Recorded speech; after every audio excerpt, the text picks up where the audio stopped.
Do you know that the average person knows 12 realtors? How do you make yourself stand out?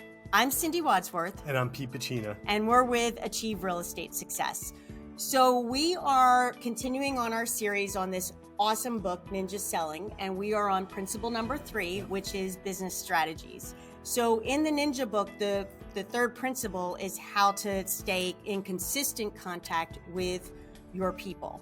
So there are 9 strategies and we could spend hours on them, but we're only going to go over a couple. And these are the habits that you should perform and just make daily and weekly habits in order to stay consistently in touch with your people. So one of the habits we wanted to talk about is you should be doing 2 reviews a week with anybody you know. And that is anything to do with what their real estate needs are. If they currently own a home, what are their intentions with that home? How long are they planning on staying in there? If they are a renter, when are they looking to buy a home? So you should be doing 2 face-to-face live interview reviews a week. Yep. The second principle that they talk about is doing at least 50 live interviews a week. Now, what does that mean? So it depends on what school of training you've come from. So I was trained through the Mike Ferry system, and we had to do a minimum of 20 contacts a day where we talk to people and have a real estate related conversation. And that gets a little overwhelming at times. Yeah. So the way this book handles it is they talk about having 50 live interviews per week. And that is basically just talking to someone about the Ford principle, which we discussed before, right? Yeah. Family, occupation, recreation, and dreams, and listening for potential changes, good or bad, that could determine whether or not they're going to have a real estate need in the near future.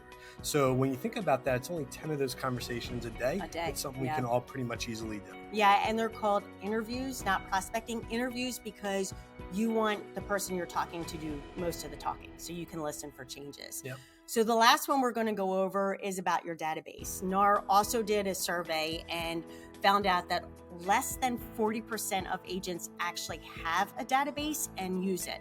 And the consistent thing that they found is if that you add to your database and they're up to date and you keep in contact with them on a consistent basis, for every name you have in your database, it should be $1,000 in income to you. So if you want to make $100,000 a year, you should have 100 people in your database that you are being in consistent contact with and making sure that all of their information is up to date and relevant. And the key there is, it's not just throwing leads in your database and saying, we have 100, right? It has to be 100 people that know, like, and trust you. Absolutely. That's the main key there. Yeah. And the big thing that I learned in this chapter, for us old timers who have been in this business forever, you don't sell somebody a house and then think 12 years later they're going to come back to you if you've never keep in touch with them. So for you rookies out there, this is a great opportunity for you to build a database, keep in contact with it, $1,000 per name when you do that. Yep. And remember, on average, every year, about 15% of the people in our database will fall off. They'll either work with a different agent, they'll maybe get in the business. Yeah, get their license themselves or pass away. Yep. Or something. So you have to keep building your database.